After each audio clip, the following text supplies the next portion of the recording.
Bonjour, c'est Gus de Gus & Co. Aujourd'hui, je vais vous proposer les règles très brèves de Black Fleet, paru chez Space Cowboys. Enfin, quand je dis paru, c'est surtout apparaître au mois de septembre 2014. Voilà, alors brièvement, au début de la partie, chaque joueur reçoit des objectifs, voilà, un petit peu comme dans Miniville, vous voyez. Alors, déjà, ce qui est sympa, c'est qu'on voit ça forme toute une suite. Donc, le but, c'est de récupérer la fille du gouverneur. Je dis ça, je ne suis pas hyper persuadé. Ce qu'elle représente. Voilà, donc le but du jeu, ça va être d'acheter ces différents objectifs. Voilà. Ici, c'est juste pour savoir qui commence la partie. Voilà, je suis le joueur noir, donc je vais commencer. À chaque tour, à la fin de son tour, on peut acheter un de ces objectifs, maximum un seul, 5, 8, 11, etc. Dans n'importe quel ordre, mais la carte 10, la carte avec la fille du gouverneur, ça sera juste la toute dernière carte à acheter. Ce qui est sympa, c'est que chaque carte possède un texte avec un pouvoir spécial et chacune de ces cartes est absolument différente. Donc aucune partie sera similaire et aucun joueur n'aura les mêmes combos. Voilà, comment est-ce qu'on joue? Chaque joueur possède deux bateaux, un bateau pirate avec la possibilité de mettre une ressource dessus, là je mets du tabac par exemple, et puis un bateau marchand avec la possibilité de mettre 3 ressources dessus. Je lui pique. Voilà, on va pouvoir donc mettre 3 ressources. Ici même. Également, vous avez sur la table, sur le plateau, 2 frégates qui sont installées automatiquement. Ici, qui sont en quelque sorte des joueurs neutres, mais pas vraiment. Alors, on possède dans sa main 2 cartes déplacement.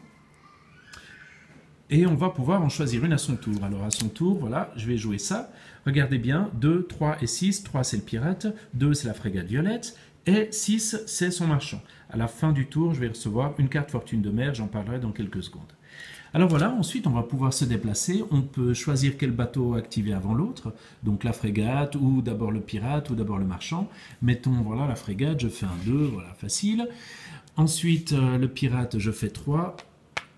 Voilà, et le marchand, je vais faire 1, 2, 3, 4, 5. Je ne suis pas obligé de faire les 6, donc on n'est pas obligé d'aller jusqu'au bout.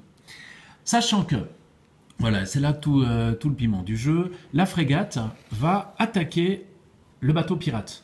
Il n'y a pas de dé à lancer, c'est automatique. Une fois que la frégate est adjacente au bateau pirate, le bateau pirate, il dégage, wouhou, au revoir. Et le joueur qui a activé la frégate reçoit 2 pièces d'or. Le marchand, lui, comme vous voyez, il a des ressources, c'est un pick-up and delivery, on va aller plus tard dans un port et on va récupérer autant d'argent que de marchandises ramenées, pour autant qu'il y ait évidemment la couleur correspondante. Donc là, il y a 3 violets, et là, pour chaque tabac, ça me donne 2, donc je reçois évidemment 6, voilà. Et hop, on dégage tout ça.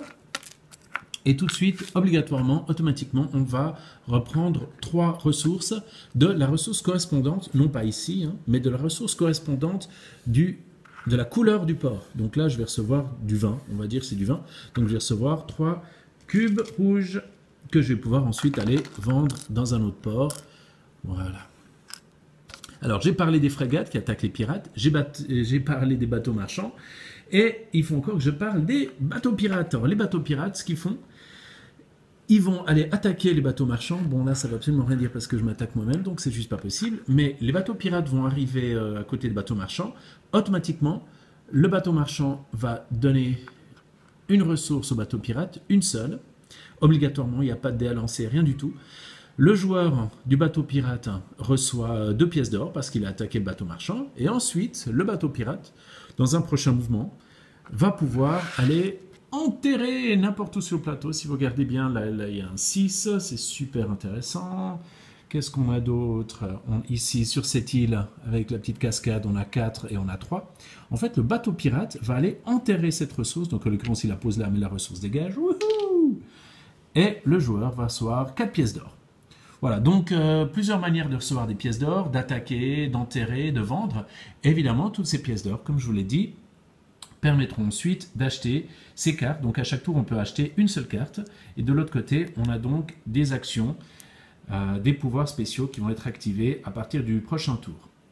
Donc le but est de réussir à construire toutes ces cartes dans n'importe quel ordre, mais évidemment, la dernière carte, voilà, la fée du gouverneur, ça sera la dernière.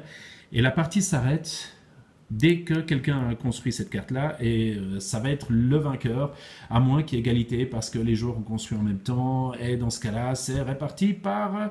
c'est départagé par le nombre de pièces d'or. Ou la coupe de cheveux, mais je crois surtout le pièce d'or. Voilà, petite autre précision, l'histoire des cartes fortune de mer, vous en souvenez, ce petit symbole ici. Eh bien, les joueurs commencent avec des cartes fortune de mer, et ces cartes fortune de mer sont des cartes bonus, ce sont des cartes avec des pouvoirs particuliers qu'on peut utiliser à son tour, qui changent évidemment le cours de son tour. Voilà, c'est tout. C'était les règles expliquées très brièvement de Black Fleet.